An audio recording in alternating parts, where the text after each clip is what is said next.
여러분, 요즘 술자리 가면 하이볼 정말 많이들 드시죠? 이 엄청난 열풍 뒤에서 사실 진짜 웃고 있는 회사는 따로 있습니다. 오늘 그 숨은 승자의 이야기를 한번 파헤쳐 보겠습니다. 아마 다들 그거 비싼 위스키나 새로운 술 때문이겠지라고 생각하실 거예요. 네, 물론 그것도 맞습니다. 하지만요, 진짜 주인공은 따로 있어요. 우리 눈에는 잘 보이지 않는 훨씬 더 근본적인 것에 그 비밀이 숨어 있거든요. 네, 바로 이 병입니다. 병이요. 그리고 이 병 하나를 50년 넘게 만들어 온 한 기업에 대한 이야기입니다. 자, 지금부터 제대로 한번 들어가 보시죠. 오늘 우리가 이야기할 회사는 바로 금비입니다. 1973년에 세워졌으니까 벌써 50년이 넘은 회사네요. 우리가 마시는 소주병, 맥주병 같은 유리 포장 용기를 만드는 곳이고요. 하이트진호나 오비 맥주 같은 우리나라 대표 주류 회사들이 바로 금비의 아주 오래된 고객사들입니다. 자, 이 표를 보시면 병뚜껑 사업이 더 크네 라고 생각하실 수 있는데요. 이게 전체 연결 기준으로 잡혀서 그렇고요. 사실 오늘 이야기의 핵심이자 이 회사의 성장을 이끌고 있는 진짜 주력은 바로 유리병 사업입니다. 실제로는 전체 매출의 70% 이상을 차지하는 압도적인 중심 사업이라고 보시면 돼요. 그런데 금비는 그냥 병만 만드는 회사가 아닙니다. 비유하자면 아무나 쉽게 넘볼 수 없는 아주 단단한 성을 쌓아 올린 회사라고 할 수 있거든요. 일종의 요새 같은 거죠. 왜 요새라고 부르냐고요? 첫째, 유리병 공장은 처음에 어마어마한 돈을 들여서 설비를 갖춰야 하기 때문에 새로운 경쟁자가 들어오기가 정말 어렵습니다. 둘째, 병뚜껑 시장은 이미 절반 이상을 장악하고 있죠. 그리고 가장 결정적인 건데요. 우리가 술을 사면 병뚜껑에 세금 딱지가 붙어 있잖아요. 이걸 만들 수 있는 회사가 나라에서 딱 정해져 있다는 겁니다.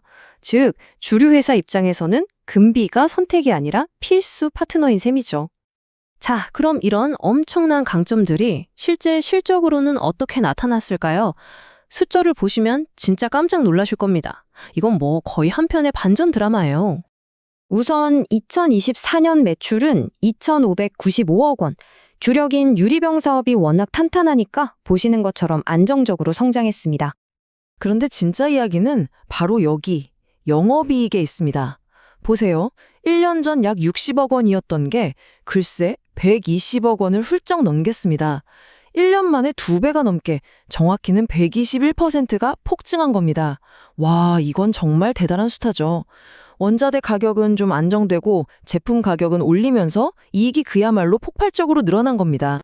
그런데 잠깐, 이 슬라이드에 있는 재무지표는 조금 예전 자료라 업데이트가 필요해요. 최근 분석을 보면 상황이 완전히 달라졌습니다. 부채 비율이 126%가 아니라 지금은 25%도 안 돼요. 이건 거의 빚이 없는 무차입 경영 수준이고요. 반대로 회사에 쌓아둔 돈은 3,000%가 넘습니다. 요즘 같은 고금리 시대에 이게 얼마나 강력한 방패가 되어주는지 아시겠죠? 그럼 앞으로는 어떨까요? 금비 앞에는 아주 밝은 기회와 또 넘어야 할 과제가 함께 놓여 있습니다. 좋은 소식부터 보면 요즘 다들 친환경 하잖아요? 플라스틱 대신 재활용이 쉬운 유리병이 다시 주목받고 있다는 거죠. 이건 금비한테는 정말 엄청난 기회입니다. 하지만 아직 매출의 대부분이 국내 시장에 쏠려 있다는 점, 그리고 좀 아픈 손가락인데 자회사인 화장품 사업이 계속 적자를 내고 있다는 건 꼭 해결해야 할 숙제라고 할 수 있겠습니다. 결국 금비를 딱 한 문장으로 정리하면 이겁니다. 소주병, 맥주병처럼 절대 망하지 않는 필수 소비재 사업이라는 안정적인 땅 위에 서서 하이볼과 프리미엄 주류라는 새로운 트렌드의 날개를 단 거죠. 리스크는 적은데 평가는 너무 낮게 되어 있는 그런 숨겨진 가치주라고 할 수 있겠습니다. 자, 지금까지의 데이터는 금비의 탄탄한 과거와 정말 인상적인 현재를 보여줬습니다. 그럼 질문은 이거죠. 과연 이 전통의 강자가 변화무쌍한 시장의 파도를 타고 장기적인 성공까지 이어갈 수 있을까요?